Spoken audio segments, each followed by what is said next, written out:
Hello friends, welcome to my YouTube channel again. हमारा पिछला video middle English का था। अब उसी सीरीज को आगे बढ़ाते हुए उसका अगला भाग जो मैं लेकर आई हूँ उसकी तरफ बढ़ते हैं। यदि आपको मेरा वीडियो अच्छा लगा हो तो प्लीज मेरे वीडियो को लाइक करें, कमेंट करें, शेयर करें एवं मेरे चैनल को सब्सक्राइब करें। साथ ही बेल आइकन को क्लिक करना ना भूलें ताकि आने वाले वीडियोस की सूचना भी आपको मिलती रहे।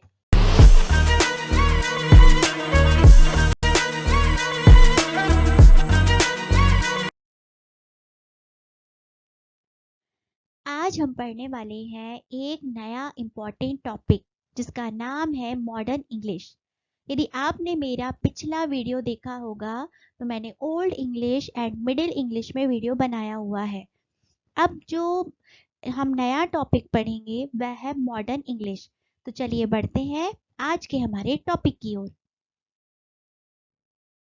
Modern English language.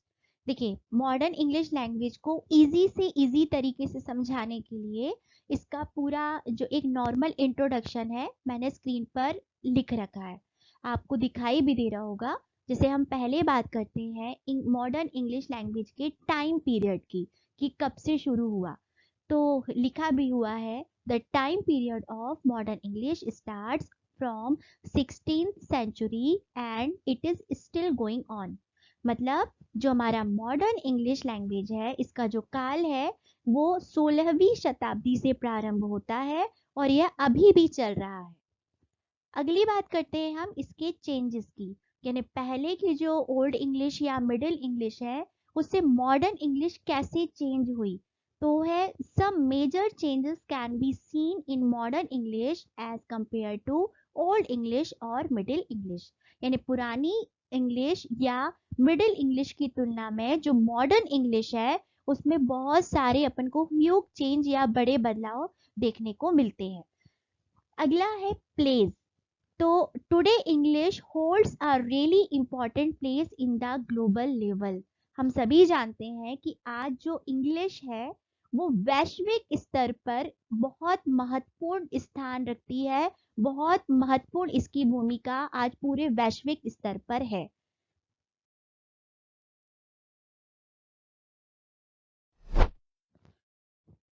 अब हम लोग देखते हैं division of modern English period, यानी मॉडर्न इंग्लिश जो पीरियड है उसको कितने भागों में बांटा गया है। तो इसको दो भागों में बांटा गया है, आपको स्क्रीन पर दिखाई दे रहा होगा। पहला है अर्ली मॉडर्न इंग्लिश और दूसरा है later modern English. Early modern English मतलब जब मॉडर्न इंग्लिश पीरियड स्टार्ट हुआ होगा तो उसका जो स्टार्टिंग वाला टाइम है उसको अर्ली मॉडर्न इंग्लिश कहा गया है, और जो बाद में जब ये एंड होने की कगार पे आ गया था तो उस समय का जो टाइम ड्यूरेशन था उसको लेटर मॉडर्न इंग्लिश कहा गया है। अर्ली मॉडर्न इंग्लिश का टाइम ड्यूरेशन की बात करें तो क्या है, तो 1601 से 1700 तक इसका टाइम ड्यूरेशन है। वहीं पर लेटर मॉडर्न इंग्लिश की बात करें तो 1701 से लेके प्रेजेंट तक का जो समय हमारा वो लेटर मॉडर्न इंग्लिश में आता है। अब हम मॉडर्न इंग्लिश लैंग्वेज के हिस्ट्री को जानने की कोशिश करते हैं कि इसका बैकग्राउंड क्या था। अब है events related to the rise of modern English. देखिए, यहाँ मैं आपको उन इवेंट्स या घटनाओं के बारे में बताना चाहती हूँ जिनके कारण मॉडर्न इंग्लिश का विकास हुआ था। एक थोड़ा सा इसको ध्यान रखिएगा कि यदि आप एग्जाम में देखा जाए तो केवल इनका नाम हमको लिखना होता है, बट यहाँ मैं आपको थोड़ा सा डीप में समझा देती हूँ ताकि किसी भी टाइप का कोई आपके मन में कंफ्यूजन ना रह जाए। पहली जो घटना थी उसका नाम था फॉल ऑफ कॉन्स्टेंटिनोपल, या हम बोल सकते हैं कस्तुनतुनिया का पतन।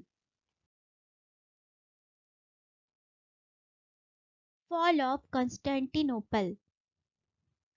आपको एक मैप दिखाई दे रहा होगा स्क्रीन पर, चलिए इसको समझते हैं। Constantinople is an ancient city in modern day Turkey that's known as Istanbul. It was a major joining link between Asia and Europe and hence it was an important city. देखिए कहानी यहाँ पे शुरू होती है कस्तुनतुनिया नामक एक जगह से। कस्तुनतुनिया एक प्राचीन शहर है जिसकी हम बात करें आज तुर्की का, जो कि एक भाग है। तो यानी कस्तुनतुनिया एक शहर था जो आज तुर्की का एक भाग है। ये इस्तांबुल के नाम से आज जाना जाता है, उसको आज हम इस्तांबुल के नाम से जानते हैं। यह यूरोप और एशिया को जोड़ने वाला एक महत्वपूर्ण शहर था, अतः इसका अधिक महत्व है। यानी इसका सबसे ज्यादा इंपॉर्टेंट रोल तो ये है कि वो एशिया और यूरोप को जोड़ने वाला शहर था। यहीं से इसकी खासियत शुरू हो जाती है। अब आप देख रहे होंगे कि आपको एक तुर्की का नक्शा दिखाई दे रहा होगा। अब क्या होता है कि Ottoman Turks attacked and captured Constantinople for its strategic location. मतलब ये जो जगह है कस्तूनतुनिया, इसके रणनीतिक लोकेशन के कारण जो ऑटोमन तुर्कीज थे उन्होंने इस पर हमला किया और इस पर अधिकार कर लिया। अब आप बात कर रहे होंगे कि आखिर इसको इतनी वैल्यू क्यों दी जा रही है इस जगह को। तो देखिए, ये जो जगह थी कस्तूनतुनिया नाम की, वो एशिया और यूरोप के मध्य में थी। तो मध्य में होने के कारण वो फायदे में थी। फायदे में कैसे थी कि जो भी व्यापार हुआ करता था या जो भी ट्रेड का काम हुआ करता था वो तो यहीं से होके गुजरता था ना। यानी यहीं से होके पूरे व्यापार के काम हुआ करते थे। तो भाई ये एरिया जिसके भी आधिपत्य में होगा वो तो फायदे में ही होगा। तो इस कारण क्या हुआ था, ये जो ऑटोमन तुर्क थे इनने क्या किया, इन पर अटैक किया और इसमें अधिकार कर लिया था। ये आप देख रहे होंगे ये तुर्कीज है, इन्होंने क्या किया है, वहां पर अटैक किया है और उस पर अधिकार कर लिया है। It paved way for the development of modern English. और इसने मॉडर्न इंग्लिश के डेवलपमेंट के दरवाजे खोल दिए थे। मतलब यहीं से मॉडर्न इंग्लिश का द्वार खुल गया था। और ये द्वार उन्होंने कैसे खोला, इसको मैं अगले इवेंट में समझाने की कोशिश करूंगी जो कि इसी से जुड़ा हुआ है। अगला इवेंट है स्प्रेड ऑफ ग्रीक स्कॉलर्स। दूसरा जो इवेंट था स्प्रेड ऑफ ग्रीक स्कॉलर्स में क्या हुआ था। स्प्रेड मतलब होता है फैल जाना, और ग्रीक स्कॉलर यानी जो ग्रीक स्कॉलर्स थे वो फैल गए थे। क्यों फैले थे, तो देखिए, Constantinople was a home of many Greek scholars. मतलब जो कस्तुनतुनिया या जो कॉन्स्टेंटिनोपल नाम की जो जगह है वो घर हुआ करता था बहुत सारे ग्रीक स्कॉलर्स का। अब ये जो ग्रीक स्कॉलर्स हुआ करते थे वो बहुत ज्यादा टैलेंटेड हुआ करते थे। तो ये कस्तुनतुनिया उनका घर हुआ करता था। अगला है as soon as Turks took control they started attacking them. मतलब जैसे ही तुर्कियों ने उस जगह पे कंट्रोल करना स्टार्ट किया या कस्तुनतुनिया को कंट्रोल करना स्टार्ट किया, तो दे स्टार्टिंग अटैकिंग देम, उन्होंने उन पर आक्रमण भी स्टार्ट कर दिए। अगला है as a result the Greek scholars ran away and spread throughout Europe. भाई अब जब उन पर अटैक होगा, किसी भी जगह पे अटैक होगा तो लोग वहां से भागेंगे ना। तो वैसे ही क्या हुआ, जब कस्तुनतुनिया में जब आक्रमण हुआ था या तुर्की लोगों ने उस पर आक्रमण किया था, तो एज अ रिजल्ट क्या हुआ, जितने भी ग्रीक स्कॉलर्स थे वो भागे, यहाँ वहां भागे। मतलब स्प्रेड थ्रू आउट यूरोप, यानी यूरोप में जहां तहां वो क्या हुए, भागने लगे। थोड़ा सा इसको एक मैप के थ्रू समझने की कोशिश करते हैं, ठीक है। आप देख रहे होंगे मैप, उसमें आपको जो तुर्की लिखा हुआ है वहां पे रेड सर्कल दिखाई दे रहा होगा। ये तुर्कियों ने क्या किया, ये जो अगला आपको रेड सर्कल ऊपर की तरफ दिखाई दे रहा है वो अपना कस्तुनतुनिया है। तो इन तुर्कियों ने क्या किया, इस कस्तुनतुनिया पर आक्रमण किया। तो आक्रमण करने से क्या हुआ, वहां से जितने भी जो ग्रीक स्कॉलर्स थे जो काफी पढ़े लिखे या टैलेंटेड थे वो यूरोप में जहां तहां भागे। ये देखिए 2 and 3, यानी ये पूरे यूरोप में फैलने लगी।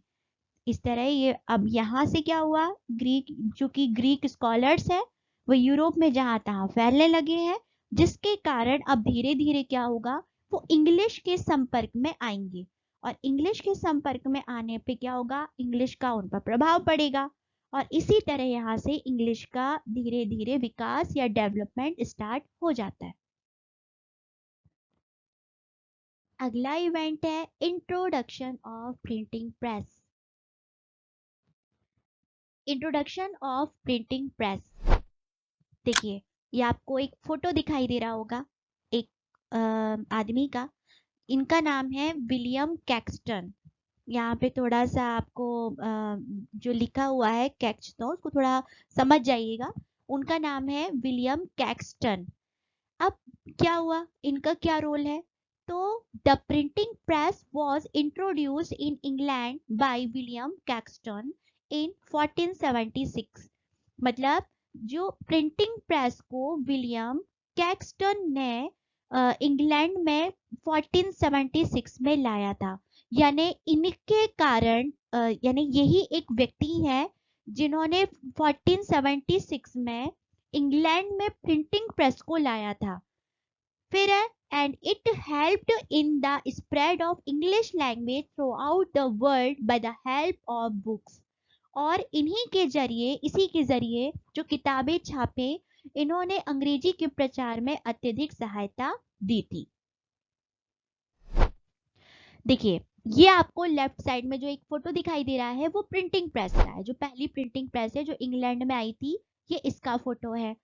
अब चूंकि ये इंग्लैंड में आई है तो ये तो कॉमन सेंस वाली बात है, इंग्लैंड में कौन सी भाषा चलती है, इंग्लिश भाषा चलती है, यानी अब वहां से जो भी किताबें छपी होंगी, ये आपको बुक्स दिखाई दे रही हैं, यानी अब इंग्लैंड में जो किताबें छपेंगी वो इंग्लिश में छपेंगी और इस प्रिंटिंग प्रेस द्वारा वो किताबें छापी जा रही है और यही किताबें पूरे दुनिया में दूर दूर तक फैल रही है, यानी पूरे देश विदेश में इनका प्रचार प्रसार हो रहा है।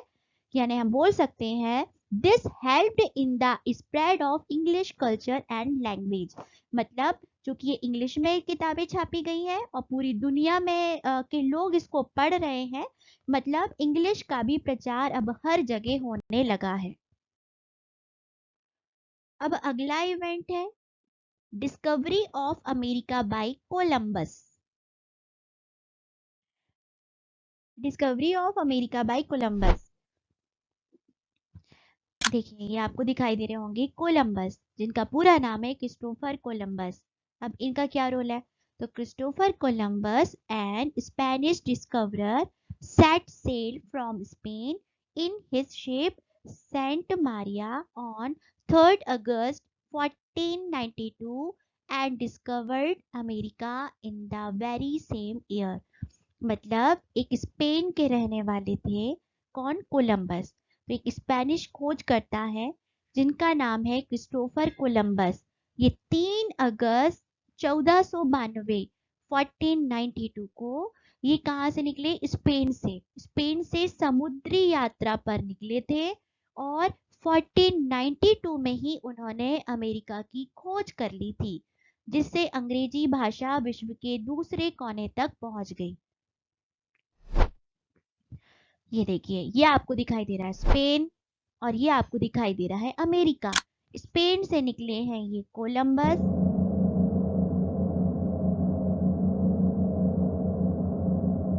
ये यानी ये स्पेन से कोलंबस कहाँ पहुंच गए हैं, अमेरिका। भाई स्पेन में क्या हो गया था, जब ये स्पेन से निकले होंगे तब तक तो इंग्लिश भाषा पूरे यूरोप में फैल चुकी ही थी। अब स्पेन हमारा यूरोप में आता है तो स्पेन में भी इंग्लिश भाषा आ चुकी थी। और जब वो स्पेन से अमेरिका मतलब दूसरे कोने में जब गए होंगे और जब अमेरिका पहुंचे होंगे, तो भाई ये तो कॉमन सेंस वाली बात है ना, अपने साथ वो क्या करेंगे, अपनी इंग्लिश भाषा भी लेके जाएंगे, यानी इंग्लिश भाषा अब यूरोप से अमेरिका भी पहुंच गई। फाइनली क्या हुआ, with the discovery of America, a new part of the world was discovered and English got the chance to spread. This lead to the spread of modern English throughout the globe. यानी America की खोज के साथ, एक तो America की खोज हुई और दूसरा विश्व का नया भाग उजागर हुआ, इसके साथ ही इंग्लिश को भी और मौका मिल गया कि वो फैल सके और आधुनिक इंग्लिश पूरे विश्व में फैल गई। अभी तक मैंने आपको जो भी मॉडर्न इंग्लिश के बारे में बताया, आई होप आपको समझ में आया होगा।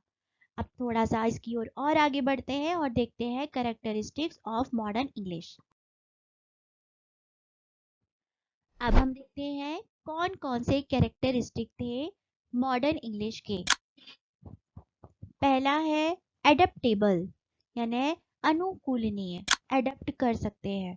दूसरा है एनालिटिकल, जिसको हम बोलते हैं विश्लेषणात्मक। तीसरा है इन्फ्लेक्शंस, जिसको बोलते हैं हिंदी में विभक्तियां। अगला है स्पेलिंग एंड प्रोनाउंसिएशन। अगला है लेस रूल्स, जिसमें बहुत कम नियम है।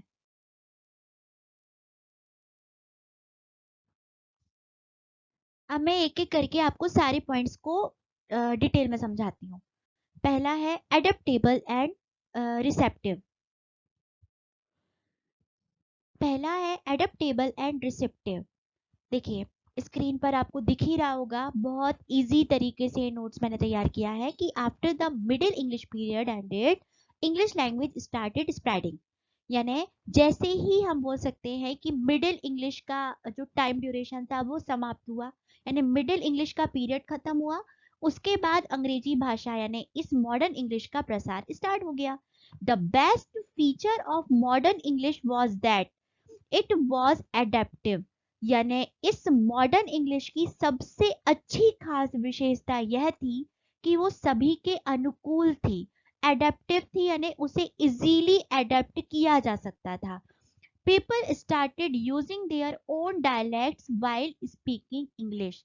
मतलब अंग्रेजी बोलते समय लोग क्या करते थे, अपनी बोली का प्रयोग करने लगे। मतलब अभी ये जो इंग्लिश लैंग्वेज है ना, वो नॉर्मल बोल चाल की भाषा के रूप में उभर के सामने आई कि लोग अब नॉर्मली ना केवल लिखने पढ़ने के लिए, मतलब इवन एक दूसरे से बातचीत करने के लिए भी इस लैंग्वेज का यूज करने लग गए थे। ये बहुत ज्यादा फैमिलियर हो गई थी सभी लोगों से। अगला है the receptive nature of modern English allowed it to borrow words from various languages of the world. मतलब आधुनिक अंग्रेजी की ग्रहणशील प्रकृति ने दुनिया की विभिन्न भाषाओं से शब्द उधार लेने की अनुमति दी। These borrowed words are known as loan words। और इनका जो उपयोग है दुनिया भर में किया जाता था, इससे भाषा के वैश्वीकरण में मदद मिली। देखिए इसकी खास विशेषता और क्या थी कि ये इतनी ज्यादा फ्लेक्सिबल थी, जरूरी नहीं है कि बहुत ज्यादा इतनी हार्ड हो कि इसको चेंज नहीं किया जा सके। जैसे जैसे इंग्लिश का जहां जहां प्रसार हुआ, मान लो वो इंडिया आई, इंग्लिश में जब इंग्लिश लैंग्वेज आई तो यहाँ से उसने कुछ वर्ड्स को अपन बोल सकते हैं उधार ले लिए। वो दूसरी जगह कहीं ग्रीक गई तो वहां से कुछ वर्ड्स उसने उधार ले लिए। मतलब ऐसी थी कि जहां जहां इसका प्रसार हुआ उसने हर किसी से कुछ कुछ वर्ड को क्या किया है, बोरो किया है। तो उसकी ये बहुत अच्छी खास विशेषता थी।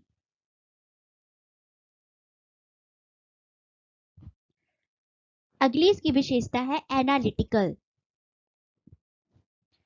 अगला कैरेक्टरिस्टिक है एनालिटिकल। देखिए ये पॉइंट थोड़ा सा समझने वाला है, पहले मैं इसको इंग्लिश में पढ़ देती हूँ फिर इसको आपको एक्सप्लेन करूंगी। जैसा कि लिखा हुआ है, with the advent of scientific era the language also started getting modern. The vocabulary of English language also added new words. The Old English and Middle English language were obsessed with spiritual words and kingship supremacy, but modern English brought great changes in the vocabulary. The language started getting analytical. English became a global language, and all the questions in the mind of people were asked using English. देखिए इसका क्या मतलब हुआ, धीरे धीरे धीरे जब समय बढ़ा, यानी वैज्ञानिक युग आ गया। और वैज्ञानिक युग क्या होता है, वो हर चीज जो तर्क प्रमाण या क्वेश्चन क्रिएट करती है, वहीं से साइंस का जन्म होता है। यानी अब धीरे धीरे समय बढ़ता गया और लोगों के मन में तार्किक चीजें आने लगी या लॉजिकल थिंकिंग क्रिएट होने लगी। फाइनली क्या हुआ, यदि हम बात करते हैं इंग्लिश की भी, पुराने टाइम में जो इंग्लिश हुआ करती थी वो उसमें नॉर्मली हमको जो वर्ड्स देखने को मिलते थे वो जैसे राज सत्ता है या धर्म आधारित है या तो फिर कुछ आध्यात्मिक टाइप के जिसमें टर्म्स होते हैं। तो ऐसी चीजें हमको ज्यादा देखने को मिला करती थी। अब चूंकि समय बढ़ा, यानी साइंस वाला युग आया, तो लोग क्या हो गया, बहुत ज्यादा सोचने लगे। और जब वो बहुत ज्यादा सोचने लगे होंगे, तो उनमें बहुत ज्यादा मन में उनके क्वेश्चंस भी आने लगे होंगे कि कोई चीज क्या हुआ, कैसे हुआ, कब हुआ, यानी बहुत सारे क्वेश्चंस उनके मन में आने लगे। अब धीरे धीरे क्या होगा, इन सब का आंसर ढूंढने के लिए तो हमको बहुत सारे इंग्लिश वर्ड्स की भी जरूरत थी, जिससे इनका बोल सकते हैं जो हमारे रियल या एक्चुअल लाइफ से रिलेटेड हो, या जिसका आंसर ढूंढा जा सके। तो क्या हुआ, सभी लोग इसी के जरिए एक दूसरे से कर बात कर सकते थे, थॉट्स को शेयर कर सकते थे। इसलिए अब ये जो इंग्लिश लैंग्वेज थी, वो अपन बोल सकते हैं एनालिटिकल थी, या एक ऐसी लैंग्वेज हो गई थी जिसका इजीली विश्लेषण किया जा सकता था। हमारा अगला कैरेक्टरिस्टिक है इन्फ्लेक्शंस। इन्फ्लेक्शंस इन्फ्लेक्शंस मतलब होता है विभक्तियां। As we all know, the Old English language had many inflections, but the inflections were reduced in the Middle English period. As soon as the Modern English period arrived and the language went global, people around the globe found it difficult to understand inflections, and hence the inflections were completely reduced from the language. देखिए, inflection क्या होता है ये मैंने आपको पिछले 2 video में लगातार बताया। ठीक है, इन्फ्लेक्शन मतलब विभक्तियां। यदि हम आपने इसको वीडियो मेरा देखा होगा, तो मैंने बताया था जब ओल्ड इंग्लिश था तो उसमें इन्फ्लेक्शन बहुत ज्यादा यूज होता था। जब मिडिल इंग्लिश पे हम आए थे तो इन्फ्लेक्शंस का यूज थोड़ा कम हो गया था। अब बात करते हैं हम मॉडर्न इंग्लिश की, तो इन्फ्लेक्शन काफी हद तक मतलब बोल सकते कम हो गया है। बहुत कम हमको इसका यूज देखने को मिलता है, और यही इसकी खास विशेषता है। अगला कैरेक्टरिस्टिक है spelling and pronunciation. Spelling and pronunciation. In modern English, one finds numerous changes in the sound which became responsible for changes in pronunciation. मतलब आधुनिक अंग्रेजी में हमें ध्वनि में बहुत से बदलाव देखने को मिलते हैं, जिसकी वजह से उच्चारण में भी बदलाव आ गया है। यानी ध्वनि में बदलाव है, इसलिए उसके उच्चारण में भी चेंजेस हमें देखने को मिलते हैं। During the old English and the middle English period, the pronunciation of words was completely based on phonetics. जैसे हम पहले की बात करें तो पहले फोनेटिक्स जो होता है उस पर बहुत विशेष ध्यान दिया जाता था। अब फोनेटिक्स में बहुत ज्यादा ध्यान नहीं दिया जाता है, क्योंकि इसके कारण क्या हुआ है, प्रोनाउंसिएशन में भी बहुत ज्यादा अंतर आ गया है। Modern English is distinguished from Old English and Middle English for its illogical system of spelling and the frequent lack of correlation between the spelling and pronunciation. मतलब आधुनिक इंग्लिश या मॉडर्न इंग्लिश ये ओल्ड और middle English से अपन बोल सकते हैं अस्पष्ट वर्तनी और उच्चारण के बीच कोई रिलेशन नहीं है। मतलब पहले की यदि हम बात करते हैं मिडिल या ओल्ड इंग्लिश की, तो इनमें इन बातों का बहुत ध्यान रखा जाता था, जैसे स्पेलिंग क्या है, प्रोनाउंसिएशन क्या है, इन सारी चीजों में बहुत ध्यान रखा जाता था। मगर अब ये सारी चीजें मॉडर्न इंग्लिश में देखने को हमें नहीं मिलती हैं। ठीक है, इसका लिए हम एक एग्जाम्पल ले सकते हैं। देखिए, for example sun and son are pronounced similarly in modern English. Modern English की बात करते हैं तो SUN इसको भी हम सन पढ़ते हैं, और SON इसको भी हम सन पढ़ते हैं। यानी अब की यदि हम बात करते हैं तो स्पेलिंग और प्रोनाउंसिएशन में कोई संबंध नहीं रह गया। जरूरी नहीं कि वहां पे यू लगा है तो हम उसी टाइप से उसको प्रोनाउंसिएट करें, या ओ लगा है तो ओ कह के ही प्रोनाउंसिएट करें। अब हम सन SUN लिखा हो या SON लिखा हो, हम दोनों को सेम टाइप से प्रोनाउंसिएट करते हैं। एक अगला एग्जांपल है you is pronounced differently in but and put in modern English. देखिए, आज की डेट में जब हम BUT लिखते हैं तो उसको बट पढ़ते हैं, बुट नहीं पढ़ते। और PUT पुट पढ़ते हैं, इसको पट नहीं पढ़ते। तो यदि हम पुराने की बात करते हैं, ओल्ड इंग्लिश, मिडिवल इंग्लिश की, तो हम देखते हैं कि बीयूटी में यू का ही प्रोनाउंसिएशन होता था, बुट ही पढ़ा जाता था, और पीयूटी को पुट ही पढ़ा जाता था। अब चूंकि मॉडर्न इंग्लिश में इन चीजों का रोल नहीं रह गया है, तो अब ये बीयूटी को हम बट पढ़ देते हैं और पीयूटी को हम पुट पढ़ देते हैं। हमारा अगला कैरेक्टरिस्टिक है, जो कि लास्ट कैरेक्टरिस्टिक है, जिसका नाम है लेस रूल्स, मतलब कम नियम। Less rules. Another characteristic of modern English is its freedom from old speaking and writing rules. It has now become comparatively flexible and soft. In it, one part of speech can function for another. Nouns are being used as adjectives. देखिए, यदि हम middle English की बात करें या हम old English की बात करें, तो उसमें जो इंग्लिश लिखने की बात हो या पढ़ने की बात हो, बहुत ज़्यादा कठोर या हार्ड उसके रूल्स हुआ करते थे, हार्ड नियम होते थे कि जो उसके नियम है उसके अकॉर्डिंग ही लिखना है, उसी के अकॉर्डिंग बोलना, हर चीज़ हुआ करता था।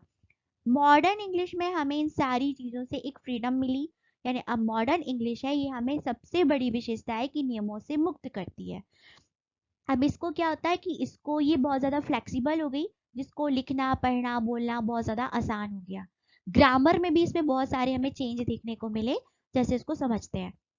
आप देख रहे होंगे, आपको यहाँ पे एक एग्जाम्पल दिख रहा होगा। Nouns as adjectives. एडजेक्टिव मतलब होता है विशेषण, और नाउन मतलब होता है संज्ञा। तो जैसे नाउन है, वो क्या कर रहा है, एक विशेषण का काम कर रहा है, विशेषता बता रहा है। जैसे ट्रेन स्टेशन, तो here although train is a noun, train क्या है, एक नाउन है, but it is acting as adjective. यानी यहाँ पे जो क्या है, ट्रेन एक एडजेक्टिव का काम कर रहा है, क्योंकि वो विशेषता बता रहा है किसकी, as telling that it is the station of train, क्योंकि वो स्टेशन की विशेषता बता रहा है कि स्टेशन क्या है, ट्रेन का स्टेशन है, यानी उसकी विशेषता बता रहा है, इसलिए यहाँ पर कहा गया है नाउन्स एज एडजेक्टिव। अगला हम देखते हैं वर्ब्स एज नाउन। जैसे जो क्रिया है वो भी जब नाउन की तरह यूज हो, जैसे इन ए वॉश एंड ए कट।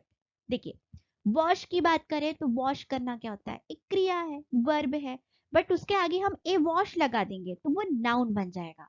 तो ये इस टाइप से हमें बहुत सारे चेंजेस मॉडर्न इंग्लिश में देखने को मिलते हैं।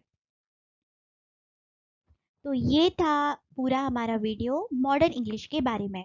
आई होप आप सभी को मेरा वीडियो अच्छे से समझ में आया होगा।